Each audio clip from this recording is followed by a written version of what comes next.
We are normally asked, what is your date of birth? But in this case, we're asked, what is your date of death? Because that is the title for this Fear the Walking Dead episode, as we are 3 episodes away from the finale. And an episode which could have been one of the better of the season had one major downfall, didn't it, my friend? It did. I would say the date of death for this show was probably the premiere, because it absolutely sucked. But no, yeah, we are into season 2 episode, I believe. 13. 13, yeah. 15 episodes, We're season getting 2. there. I'm not sure why they decided that their season 2 needed to be longer than The Walking Dead season 2. At least it's not 16 episodes, but I mean, it may as well be. Let's be honest. Well, who came up with 15? Like, why? See, you look at it though, most good shows don't do 16. 13 seems to be a good number. Yeah. But it does seem like The Walking Dead or to 10, 10, 12, 13. It's around that region. Yeah, The Walking Dead here doing 16. It spells dragged out shite to me. This is probably why The Walking Dead is dragged out. Who knows? Maybe if they did shorter seasons, you get more quality, less filler. No, probably. But we do kick off this episode with a host of refugees at the Rosario Do. Refugees are welcome here. Yep, Madison, of course, she flashed the sign, so all these people must have seen it. And I'm just not really buying that this amount of people went there. I mean, there was like a good, I'd say almost about 75 people. You very rarely see any humans alive during the show when they're out looking for supplies or anything like that, but all of a sudden, a quick light flashes on and like hundreds of fucking people turn up at the gates.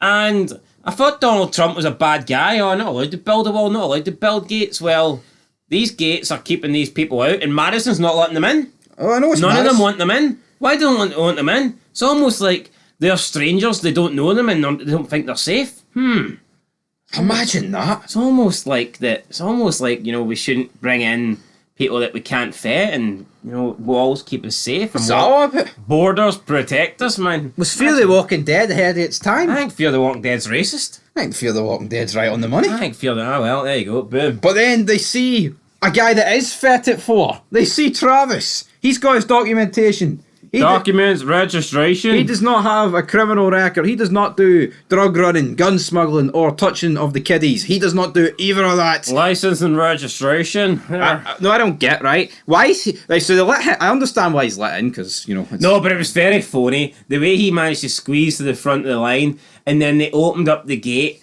enough to get him in, and then... But realistically, as soon as they opened up the gate to get Travis in, everyone else there should have been able to just pull the gate open. Yep. And get squeeze or in. Travis gets squished in some See, form the of fact Hillsborough. that the fact that they nicely just opened up the gate enough to get Travis in, then close it as soon as he was in.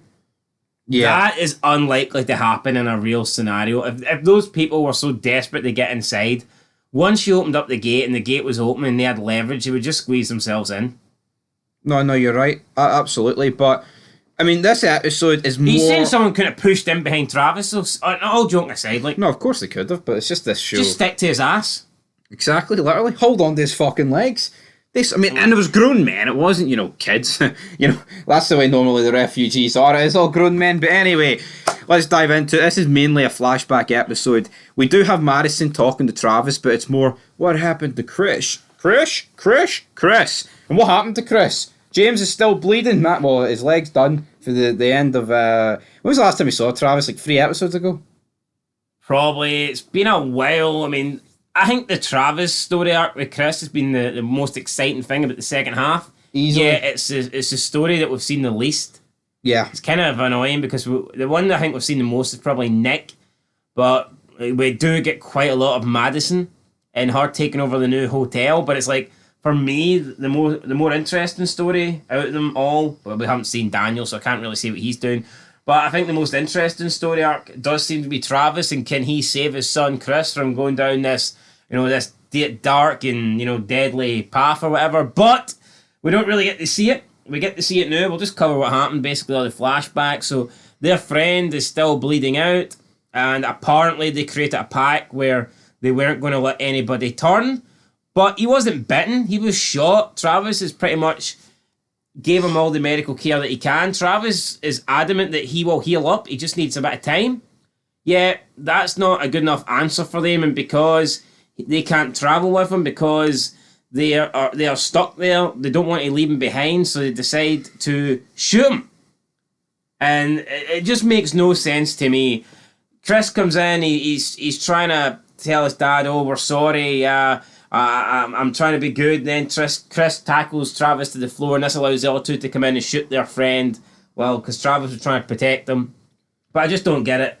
Like, why did they shoot their friend? I know they made a deal where they wouldn't let each other turn, they wouldn't leave anyone behind, but they had supplies there. They were safe there. It's not like there was walkers around. I mean, staying there for another week, would that have really hurt them? Even a couple more days, would that have been the end of the world? It just seems very unnecessary that they've killed somebody that's supposed to be one of their best friends. What's the show going for? Are they going for this is evil for them, or is it plain stupidity, or are they just sticking to a pact? I don't know. I actually have no idea what they went for. In Travis's eyes, he's thinking, my son's an animal. But it's just stupidity. Because see, at the end of the day, see if this gunshot was going to kill this kid, he would have died of infection a long time ago, right? He would not have lasted a week. He couldn't travel because it was sore. Which again, surely he would have healed relatively well enough to be able to travel after a week. Many times you've been shot, dipshit, just out of curiosity. Have you not seen how people get shot in this show and magically get fucking healed? My problem is not the fact he was healed. I just don't see why they killed him. It was so fucking unnecessary. It's almost like they wanted to portray them as bad guys and that Chris was joining the team of the bad guys and that Chris was becoming bad, but we already know Chris is becoming bad. I don't think it was necessary. I think they could have just left with Chris, left Travis and this other kid behind, and that would have pretty much told you enough about them. That's oh well, look, they don't give a fuck. They've just left their friend behind. I don't think they needed to kill him. Yeah, I don't understand why they deemed him sick enough. He just wasn't well enough to travel. Again, but they had a pack, guys. I actually, for the most part, enjoyed these scenes. Like, you had Travis burying them for eating the chickens rather than using them for the eggs, which, actually thinking of it logically, no, why didn't Travis be like, you know what, guys, we do not kill all the chickens because they produce eggs. They will not continuously produce chicken. But then, in turn, if they create eggs and they hatch, what do you get for the eggs, my friend? Chickens. You get chickens. So, I actually feel sorry for Travis. He's been stuck with 4 dimwits. And surrounded by fucking losers. He is. And then we get the scene, the cheerio. We get the final goodbye. Travis is trying to tell Chris, come on, man. Don't go with these guys. Don't leave me. Don't leave me. And why didn't they kill Travis? His feet were bleeding. Come on, Travis. Well, they never made a pact with Travis. No, very true. I know, but what about Chris? Did he not make a wee pact with Travis? Chris won't get off the truck. The truck drives off and Travis shouts, "Damn you, Chris. Damn you." And that's the last thing Travis says to his son. See, at this point, I feel like, I know it's still his blood, it's still his boy, but I feel like at this point you've kind of just got to let Chris go, Travis. Well, he kind of did he not? But that's I don't like. Did he really fucking grab him and be like, "No, you're not going with these two"? I know you could say, "Oh, they could have just shot him," but he didn't really show to me enough of right. You're not fucking going with them, wee man. Is that what you would have done? I know, but say this was Carl trying to do this. Do you think Rick would have just? Oh, Jesus Christ! Carl's like 7 or something at the start. Right, we'll say at the start of the show, Carl's around Chris's age, right? And he wants to go off with these other teenagers. Do you think Rick's just fucking? Damn you, Carl! Can he really stop him? What else? He's in the truck, he's driving off. What can he do? Outrun a truck? Well, there's Fear Field, Blade Runner. Anyway, right, I don't. The biggest problem's why they've killed their friend, man. It's ridiculous. But back to the hotel, we've got Travis. He finally agrees to take a shower. What do you make of his denim? We Travis in his denim. That's a good look for him, Travis, wearing a wee denim jacket. That is a wee good. Hey, we have got Madison heading to the parking garage. It is filled with refugees. We've got Alicia Luke examining one of them, and she says, "No, I didn't get bit. I got hit with a golf club or something." How could they mistake like a golf club whack for a bite? Surely a golf club would just create more of a bruise. It wouldn't take any chunk of flesh off you. Yeah, and it's funny here how they're determining who goes in and who doesn't go in to the hotel. They're like, "Oh, we judge people by what they look like and what their story is, and then we don't let them in." Imagine they just did that in real life, though. Who did they not let in? Well, we haven't got to that point yet.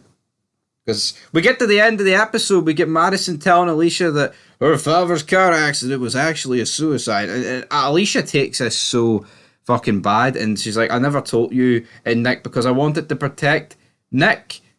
And it's got nothing to do with you, Alicia. And Alicia, after showing last episode that, how dare you, Madison mother, how dare you actually care about finding your other child, has now hugged her here and it's alright. Surely there'd be more beef with this. Do you not think so? It makes more sense that you kept that from me rather than, here, you want to go look for Nick, how fucking dare you? I don't see it like that. I don't think this was necessary. It's just more or less Madison throwing her ex-husband and Alicia's dad under the bus, so to speak. Like, this just was not needed. But she explains to Alicia that she doesn't care about her any less, that she just has to worry about Nick more because she knows Alicia's okay and that Nick's basically fucked up. And what good is it telling them that their dad committed suicide now? Like, what does that do for anybody?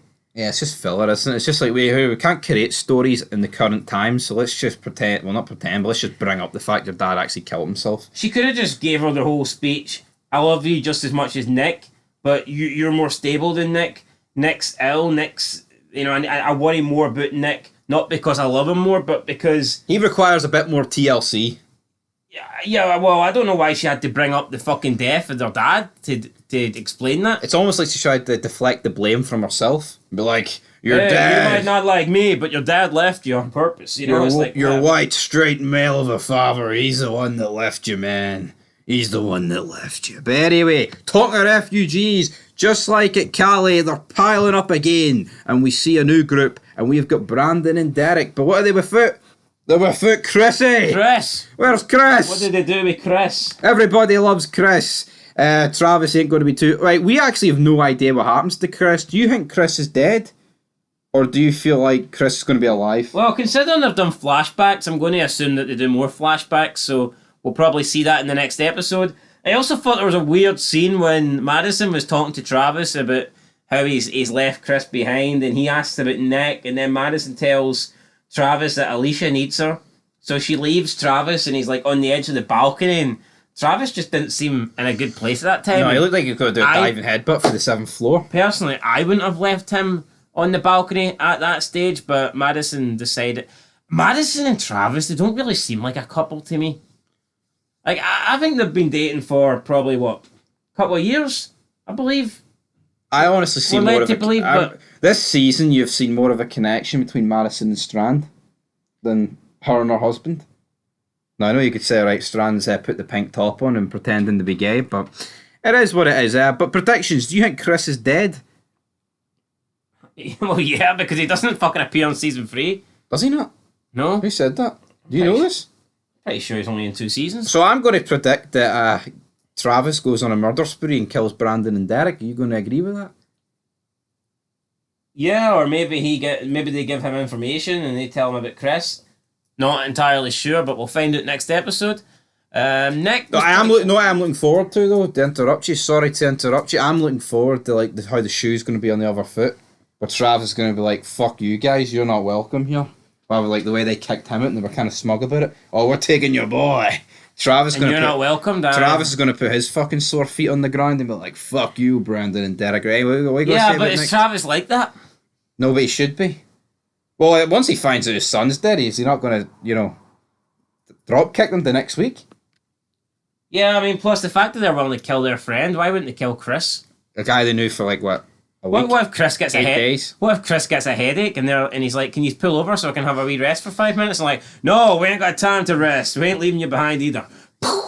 We don't have any paracetamol, you little bastard. And he gets shot because he's got a headache, and Nick. Well, we see Nick next time probably. Just not really enjoying Nick's story where he's like in this group with all these like Mexican Spanish speaking people. That's doing nothing for me. Then Daniel Salazar, we speak of Spanish speaking people. Where the hell is he? Where's the captain speaking Spanish? Where the fuck is he? Haven't seen him since he set the group, the church thing on fire. His daughter, we got last episode, I believe, we got a quick scene of her where she had a flashback as well, and we haven't seen her since. Like, What are they doing? What was the point? Why did she go missing just so she could have a flashback? Exactly. But you know what? The good thing is about our Spanish, we know about 1 to 5. But the good thing is, Fear the Walking Dead episodes don't get above a 5. So give your rating in Spanish. I'm going to say tres. No. I'll give Qatar. Cuatro? Quattro. I would have gave it cinco if James's death made sense. Yeah, it was dumb. You know what? It was alright though. It was okay. It's 4 out of 10. Why couldn't his death have been more like the hotel and it's like you could like distance it from it? Like, the Travis arc was good. But no, it like completely derailed the Travis arc. But anyway, What was annoying me? We've pretty much had a Nick episode, and did we get one with just Madison? Yeah. Pretty sure we did. But if we didn't, we got one that was mainly Madison with just a bit of Nick. It's like, why can't they give us... Why have we not had, like, a Travis Why is the Travis episode got to be, like, flashbacks from when he's talking to Madison at the hotel? Yeah, I think it's a bit weird how they done that. Like I said, that is... This episode could have ended with Travis getting to the hotel gates. Yeah, rather than tell the story in a flashback. But then again, I guess that would mean Madison has to ask what happened to Chris, and he'd have to explain it again. We've already seen it. Yeah, but again, she didn't really care. She walked off. Again, that could have just been changed. Travis could have just jumped out the window himself. But anyway, the whole thing is fucking dumb, though, splitting up in the first place. So what? They thought Chris was going to kill him. He should have just gave him another chance. I don't know, keep them separated. No, they tried to kill fucking... I don't know. I kind of understand why they went that way. Did they, though? It was out of fucking nowhere. One minute he's fine, the next minute he's letting her die and then coming out with a knife. I'm not saying from a storyline perspective, but in terms of like here, he tried to kill them. It makes sense for them not really to want to be around him. Could they not have stayed together but be sort of separated at the same time? Well, I guess if they got to this hotel, they could have been like, well, Chris has to stay up there. He's not allowed down, but... Just separate rooms, or I don't know, or somebody keeps watch at night, somebody stays awake. I don't know. I just think splitting up wasn't a good idea. No, I agree. But anyway, guys, it is a 3.5. 3.5. 3.5, guys. Till next time, we're almost there at the penultimate episode. Peace.